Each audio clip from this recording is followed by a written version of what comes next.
Hello दोस्तों, कैसे हो आप सभी। आशा करते हैं आप सभी स्वस्थ होंगे। मैं आप सभी का अपने चैनल हिंदी क्लासेस में बहुत बहुत स्वागत करती हूँ। तो आप सभी को पता है भाई, मैंने आप सभी के लिए हिंदी साहित्य, हिंदी भाषा, हिंदी व्याकरण, ठीक है, पत्रकारिता और भारतीय काव्य शास्त्र के 2000 पीवाईक्यू की सीरीज चला रखी है।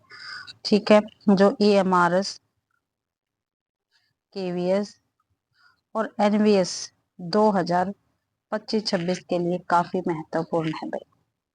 ठीक है, तो भाई अगर आप सभी को क्लास पसंद आती है तो क्लास को ज्यादा से ज्यादा शेयर करें, लाइक करें, कमेंट करें। ठीक है, और चैनल को भी सब्सक्राइब जरूर से जरूर करें। तो भाई 280 तक मैंने आपको क्वेश्चन करवा दिए थे और हर एक क्लास में हम 35 क्वेश्चन करते हैं। तो आज हम 281 से अपने क्वेश्चन स्टार्ट करेंगे। संचारी भाव नहीं है। ठीक है, जो चार नीचे ऑप्शन दे रखे हैं इनमें से कौन सा संचारी भाव नहीं है, ये हमें बताना है। निर्वेद, क्रोध, हर्ष, विषाद। तो भाई इनमें से कौन सा संचारी भाव नहीं है, तो क्रोध जो है ये संचारी भाव नहीं है। अपितु भाई जो क्रोध है ये रोध रस का स्थायी भाव है। ठीक है, किसका? रोध रस का स्थायी भाव है। निर्वेद, हर्ष और विषाद ये सभी संचारी भाव के अंतर्गत आते हैं। अगला क्वेश्चन है, आचार्य कुंतक का समय माना जाता है। जो आचार्य कुंतक जी है इनका समय क्या माना जाता है, ये बताना। 8वीं शताब्दी, 7वीं, 9वीं या 10वीं शताब्दी। तो आचार्य कुंतक का समय भाई 10वीं शताब्दी का उत्तरार्ध माना जाता है। 10वीं शताब्दी का उत्तरार्ध माना जाता है और इन्हें वक्रोक्ति संप्रदाय का प्रवर्तक कहते हैं। इनका जो कुंतक जी है इनको वक्रोक्ति, ठीक है, पूछा जाता है, वक्रोक्ति संप्रदाय का प्रवर्तक माना जाता है कुंतक जी को। अगला क्वेश्चन है, रस यदि काव्य की आत्मा है तो ध्वनि काव्य शरीर को बल देने वाली प्रमाणिक प्राण शक्ति अवश्य है। यह कथन किसका? क्या भी रस यदि काव्य की आत्मा है तो ध्वनि काव्य शरीर को बल देने वाली क्या है? प्राण शक्ति अवश्य है। तो ये कथन किसका माना गया है? तो देखते हैं ये कथन किसका है भी। यहीं पे है। तो हजारी प्रसाद द्विवेदी का है, श्याम सुंदर दास का, बाबू गुलाब राय का है, रामचंद्र शुक्ल जी का एक कथन है। तो ये कथन रामचंद्र शुक्ल जी का रहेगा। रस यदि काव्य की आत्मा है तो ध्वनि काव्य शरीर को बल देने वाली प्राण शक्ति है। ठीक है, अगला क्वेश्चन है, आचार्य मम्मट ने अपने पूर्वाचार्यों के मतों का संग्रह करके काव्य दोषों की संख्या बताई है। तो कितनी काव्य दोषों की संख्या बताई है भाई मम्मट ने? 65, 80, 90 या 95? तो मम्मट ने अपने पूर्वाचार्यों के मतों का संग्रह करके काव्य दोषों की संख्या 65 मानी है। ये ऑप्शन अपना बिल्कुल सही रहेगा। अगला क्वेश्चन है, प्रतिभा के दो भेद, भावत्री प्रतिभा और कार्यत्री प्रतिभा किसने माने हैं? तो किसने माने हैं भाई? राजशेखर ने, आनंदवर्धन ने, पंडित राज जगन्नाथ ने या मम्मट ने? तो भाई राजशेखर ने माने प्रतिभा के दो भेद, भावत्री प्रतिभा और कार्यत्री प्रतिभा, और राजशेखर ने स्मृतिमती और प्रज्ञा बुद्धि के भी 3 भेद माने हैं। अगला क्वेश्चन है, काव्य हेतु को वामन ने कहा है। जो काव्य हेतु है इसको वामन ने क्या कहा, ये हमें बताना है। तो काव्यांग, काव्य रचना, काव्य शक्ति या काव्य माता? तो काव्य हेतु को वामन ने काव्यांग कहा है, ये आपको ध्यान रखना है। अगला क्वेश्चन है, अभिनव गुप्त ने रसों की संख्या स्वीकार की है। जो अभिनव गुप्त जी है इन्होंने रसों की संख्या कितनी स्वीकार की है, ये हमें बताना है। 8, 9, 10 या उपयुक्त में से कोई नहीं। तो अभिनव गुप्त ने रसों की संख्या 9 स्वीकार की है। ठीक है, 9 मानी है। और इन्होंने शांत रस को 9वां रस माना, ये ध्यान रखना है। शांत रस को 9वां रस माना है अभिनव गुप्त ने। ठीक है, और भरत मुनि ने 9 रसों को मान्यता दी है और दंडी ने 8 को, ये आपको ध्यान रखना है। दंडी ने कितने? 8 को, और भरत मुनि ने 9 को। ठीक है, अगला क्वेश्चन है, जयदेव ने किस आचार्य के काव्य लक्षण का उपवास करते हुए कहा, जो सुधी काव्य को अनलंकृत मानता है वह अग्नि को शीतल क्यों नहीं मानता। तो पंडित राज जगन्नाथ, आचार्य विश्वनाथ, आचार्य आनंदवर्धन या आचार्य मम्मट। तो भाई जयदेव ने आचार्य आनंदवर्धन के काव्य लक्षण का उपवास करते हुए कहा है, जो सुधी काव्य को अनलंकृत मानता है वह अग्नि को शीतल क्यों नहीं मानता। तो अपना सी आंसर बिल्कुल सही रहेगा, आनंदवर्धन। सी आंसर अपना बिल्कुल सही है। अगला क्वेश्चन है, मैं सुकुमारी नाथ बन जोगू, तुम ही उचित तप मो कह भोगू में कौन सा अलंकार है। तो व्यास्तुति, प्रतीप, काकू वक्रोक्ति या श्लेष वक्रोक्ति। तो इसमें भी काकू वक्रोक्ति अलंकार रहेगा, निश्चय अलंकार बिल्कुल सही है। और काकू अलंकार जो वक्रोक्ति अलंकार, इसकी परिभाषा क्या होती है, जिस शब्द से कहने वाली व्यक्ति के कथन का अभिप्रेत ग्रहण ना हो सके। क्या भाई, जो आश्चर्य है वो हमें ग्रहण नहीं होता, ग्रहण न कर श्रोता क्या है, अन्य ही कल्पित या चमत्कार अर्थ लगाए और उसका उत्तर दे, उसको वक्रोक्ति अलंकार कहते हैं। अगला क्वेश्चन है, अर्थालंकार नहीं है, इनमें से कौन सा अर्थालंकार नहीं है। उपमा, संदेह, रूपक या वक्रोक्ति। तो जो वक्रोक्ति है ये भाई अर्थालंकार नहीं है, वक्रोक्ति क्या है, शब्दालंकार है। क्या है, शब्दालंकार रहेगा वक्रोक्ति। ठीक है, आपको ध्यान रखना है। अगला क्वेश्चन है, और ये तीनों, एक मिनट भाई, और उपमा, संदेह और रूपक ये अर्थालंकार के अंतर्गत आएंगे। अगला क्वेश्चन है, अर्ध सममात्रिक छंद नहीं है, अर्ध सममात्रिक छंद इनमें से कौन सा नहीं है, ये हमें बताना है। तो दोहा, चौपाई, सोठा या बरवे। तो अर्ध सममात्रिक छंद चौपाई नहीं है। ठीक है, चौपाई एक क्या है, सममात्रिक सम है। क्या है, सममात्रिक छंद है भाई चौपाई, और इसके प्रत्येक चरण में 16-16 मात्राएं होती हैं चौपाई के। ठीक है, ये आपको ध्यान रखना है। और दोहा, सोठा और बरवे अर्ध सममात्रिक छंद रहेगा। अगला क्वेश्चन है, काव्य गुणों को परिभाषित करते हुए काव्य शोभाया कर्तारोह धर्मा गुणा किसने क्या है। अभी काव्य शोभाया कर्तारोह धर्मा गुणा किसने कहा है। तो आनंदवर्धन ने, वामन ने, मम्मट ने या विश्वनाथ ने।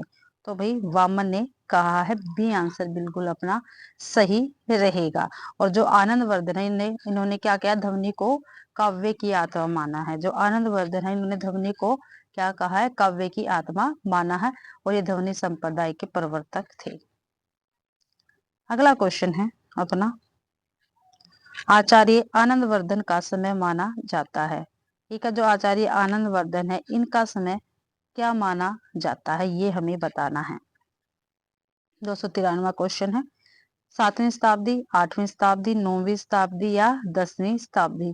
तो आचार्य आनंदवर्धन का समय 9वीं शताब्दी माना जाता है, और आनंदवर्धन ने ध्वन्यालोक नामक ग्रंथ लिखा था। क्या भाई, ध्वन्यालोक नामक ग्रंथ लिखा था, और काफी महत्वपूर्ण ग्रंथ है ये इनका। अगला क्वेश्चन है, काव्य की परिभाषा देते हुए रमणीयार्थ प्रतिपादक है शब्द काव्यम किसने कहा है। तो किसने कहा है ये, तो भाई भामा ने, पंडित राज जगन्नाथ ने, आचार्य विश्वनाथ ने या मम्मट ने। तो भाई अपना बी आंसर बिल्कुल सही रहेगा, पंडित राज जगन्नाथ ने कहा है भाई। ठीक है, क्या है, बी आंसर अपना बिल्कुल सही रहेगा। अगला क्वेश्चन है, हिंदी वक्रोक्ति जीवितम के रचनाकार कौन है। हिंदी वक्रोक्ति जीवितम के रचनाकार कौन है। तो डॉक्टर नगेंद्र है, बलदेव उपाध्याय है, गुलाब राय है, श्याम सुंदर दास है। तो भाई हिंदी वक्रोक्ति जीवितम के रचनाकार डॉक्टर नगेंद्र रहेंगे। कौन है, डॉक्टर नगेंद्र रहेंगे। ये आंसर अपना बिल्कुल सही है।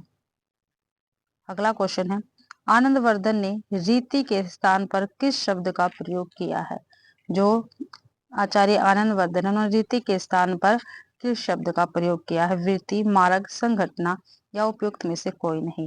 तो आनंदवर्धन ने रीति के स्थान पर संघटना शब्द का प्रयोग किया है भाई। ठीक है, किसका, संघटना शब्द का प्रयोग किया है। जबकि दंडी ने रीति के लिए, जो दंडी जी है इन्होंने रीति के लिए मार्ग शब्द का प्रयोग किया है दंडी जी ने। और मम्मट ने रीति के लिए, जो मम्मट जी है उन्होंने रीति के लिए वृत्ति शब्द का प्रयोग किया है, ये आपको ध्यान रखना है। अगला क्वेश्चन है, किस आचार्य ने रस निष्पत्ति की व्याख्या में चित्तर तुरंग न्याय की अवधारणा की है? भाई इनमें से कौन से ऐसे आचार्य जिन्होंने रस निष्पत्ति की व्याख्या में, ठीक है, किसकी व्याख्या में? रस निष्पत्ति की व्याख्या में चित्तर तुरंग न्याय की अवधारणा की है। तो भट्टरोलट, भट्टनायक, अभिनव गुप्त या शंकुक? तो भाई जो 297 इसका शंकुक आएगा। जो शंकुक जी हैं इन्होंने रस निष्पत्ति की व्याख्या में चित्तर तुरंग न्याय की क्या है? अवधारणा की है। और शंकुक ने कौन सा सिद्धांत प्रतिपादन किया है? तो अनुमतिवाद। काफी बार इनके सिद्धांत भी पूछे जाते हैं। ठीक है, शंकुक का क्या है? अनुमतिवाद। अगला क्वेश्चन है, आचार्य क्षेमेंद्र के गुरु थे, तो कौन थे आचार्य क्षेमेंद्र के गुरु? ये हमें बताना है। कुंतक है, अभिनव गुप्त है, आनंदवर्धन है या मम्मट जी है? तो आचार्य क्षेमेंद्र के गुरु अभिनव गुप्त थे। बी आंसर अपना बिल्कुल सही रहेगा। और क्षेमेंद्र की रचनाएं कौन कौन सी है? औचित्य विचार, औचित्य विचार काफी महत्वपूर्ण है क्षेमेंद्र की रचना। ठीक है, औचित्य विचार चर्चा, ठीक है, और कवि कंठावरण, और एक और इनकी काफी महत्वपूर्ण रचना है सुवर्ती तिलक। अगला क्वेश्चन है, काव्य अलंकार सूत्र ग्रंथ के रचनाकार कौन है? काव्य अलंकार ग्रंथ के रचनाकार कौन है, ये हमें बताना है। तो वामन है, भामा है, दंडी है या हेमचंद्र है? तो अभी काव्य अलंकार सूत्र ग्रंथ के रचनाकार वामन रहेंगे। ए आंसर अपना बिल्कुल सही है। ठीक है, आगे देखते हैं। जो भामा है इनका, इनकी जो ग्रंथ है इनका क्या नाम है? काव्य अलंकार इनके ग्रंथ का नाम। ठीक है, क्या है? काव्य अलंकार रहेगा। और वामन का काव्य अलंकार सूत्र भाई। ठीक है, और जो दंडी जी है, दंडी जी का है काव्य दर्श। हेमचंद्र जी का काव्यानुशासन। और मम्मट का क्या है? भामा का मैंने आपको बता दिया। और मम्मट है, इनका भी काफी बार पूछा जाता है काव्य प्रकाश भाई, काव्य प्रकाश। अगला क्वेश्चन, निम्नलिखित रचनाकारों एवं रचनाओं को सुमेलित कीजिए। तो सुमेलित करते हैं भाई। रचनाकार दे रखे, दूसरी तरफ रचनाएं हैं इनकी। बलदेव उपाध्याय, जो बलदेव उपाध्याय है इनकी रचना का क्या नाम है? तो इनकी रचना का नाम है भारतीय साहित्य शास्त्र। तो एक का 4। विश्वनाथ प्रसाद मिश्र, इनकी रचना का क्या नाम है? वाङ्मय विमर्श। बी का 3। गुलाब राय जी की रचना का क्या नाम है? काव्य के रूप। सी का 1। और शिवदान सिंह चौहान, इनकी रचना का क्या नाम है? आलोचना के सिद्धांत पे। ठीक है, ये आपको ध्यान रखना है। बलदेव उपाध्याय जो है इनकी रचना कौन सी है? भारतीय साहित्य शास्त्र है। विश्वनाथ प्रसाद जी की है वाङ्मय विमर्श। गुलाब राय जी के काव्य के रूप। और शिवदान सिंह चौहान की है आलोचना के सिद्धांत पे। तो देखते हैं अपना कौन सा आंसर ठीक रहेगा। ए का 4, बी का 3, सी का 1 और डी का 2। ए 4 3 1 2, 4 3 1 2। देखते हैं यहाँ पे 4 3 1 2, सी आंसर सी ऑप्शन में है। तो सी ऑप्शन अपना बिल्कुल सही रहेगा। अगला क्वेश्चन देखते हैं, हिंदी साहित्य के इतिहास लेखन की परंपरा का सूत्रपात होता है, तो कब से होता है? आचार्य रामचंद्र शुक्ल, गारसा तासी, जॉर्ज ग्रियर्सन या श्री महेश दस शुक्ल? तो भाई गारसा दत्तासी के इतिहास लेखन से होता है हिंदी साहित्य के इतिहास लेखन की परंपरा का सूत्रपात। और गारसा दत्तासी एक क्या थे? फ्रेंच विद्वान थे। मैंने शायद कल की क्लास में भी आपको बताया है। और इन्होंने हिंदी साहित्य के प्रथम इतिहास ग्रंथ, क्या नाम था इनके इतिहास ग्रंथ का नाम? और जो प्रथम था, काफी बार पेपर में पूछा गया है, इस्तवार द ला लिटरेचर एंदुई हिंदुस्तानी। ये गारसा दतासी के ग्रंथ का नाम है। ठीक है, और ये फ्रेंच भाषा में था। ठीक है, और इसका प्रकाशन हुआ था 1839 ईस्वी में। ये आपको ध्यान रखना है। अगला क्वेश्चन है, हिंदी साहित्य के इतिहास से संबंध रखने वाला दूसरा ग्रंथ भाषा काव्य संग्रह के लेखक कौन है? ठीक है, हिंदी साहित्य से संबंध रखने वाला दूसरा ग्रंथ, क्या नाम है उसका? भाषा काव्य संग्रह। क्या नाम है भाई? भाषा काव्य संग्रह। ठीक है, जो 1873 ईस्वी में प्रकाशित हुआ था। इसके लेखक हमें बताना है कौन है। शिव सिंह सरोज है, श्याम सुंदर दास है, श्री महेश शुक्ल है, या श्री रमाशंकर प्रसाद है? तो श्री महेश शुक्ल जी रहेंगे भाषा काव्य संग्रह के लेखक। ठीक है, भाषा काव्य संग्रह के लेखक कौन रहेंगे? श्री महेश शुक्ल जी रहेंगे। ठीक है, और शिव सिंह सेंगर का क्या है ग्रंथ का नाम? क्या बताया था? कल भी आया था, शिव सिंह सरोज। अगला क्वेश्चन है, निम्नलिखित इतिहास ग्रंथों को उनके लेखक के साथ सुमेलित कीजिए। ठीक है, तो करते हैं भाई। भाषा और साहित्य, हिंदी साहित्य का इतिहास, हिंदी साहित्य की भूमिका। ठीक है, एक मिनट, यहाँ पे देखते हैं। तो हिंदी साहित्य की भूमिका किसकी है? हजारी प्रसाद द्विवेदी जी की है। ये काफी महत्वपूर्ण रचना भाई। और आधुनिक हिंदी साहित्य, ये लक्ष्मी सागर वार्ष्णेय जी का है। ठीक है, भाषा और साहित्य श्याम सुंदर दास जी का है। ठीक है, एक मिनट और है। और हिंदी साहित्य का इतिहास, ये रमाशंकर शुक्ल प्रसाद जी का रहेगा। तो 4 3 2 1। भाषा और साहित्य किसका है? मैंने किसका बताया? श्याम सुंदर दास का। हिंदी साहित्य का इतिहास रमाशंकर शुक्ल रसाल का। हिंदी साहित्य की भूमिका हजारी प्रसाद द्विवेदी की। आधुनिक हिंदी साहित्य, ये है लक्ष्मी सागर वार्ष्णेय जी का।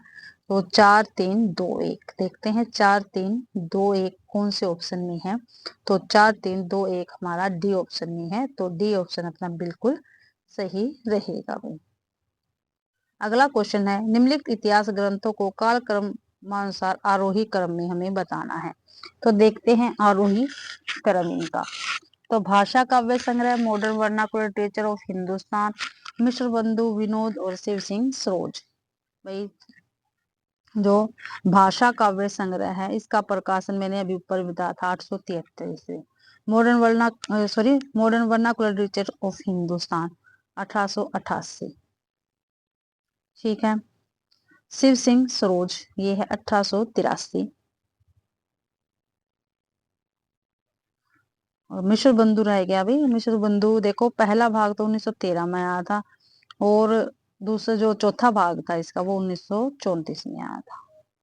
तो सबसे बाद में तो मिश्र बंधु विनोद ही आएगा, और सबसे पहले आएगा भाषा काव्य संग्रह।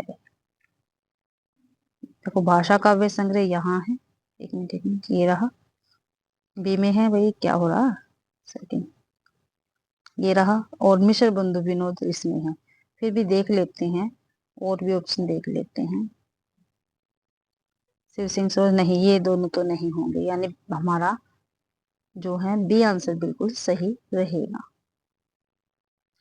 भाषा काव्य संग्रह 1873, Shiv Singh Saroj 1883, modern vernacular literature of Hindustan 1888, और मिश्र बंधु विनोद 1913 में पहला, प्रकाशन 1934 में चौथा।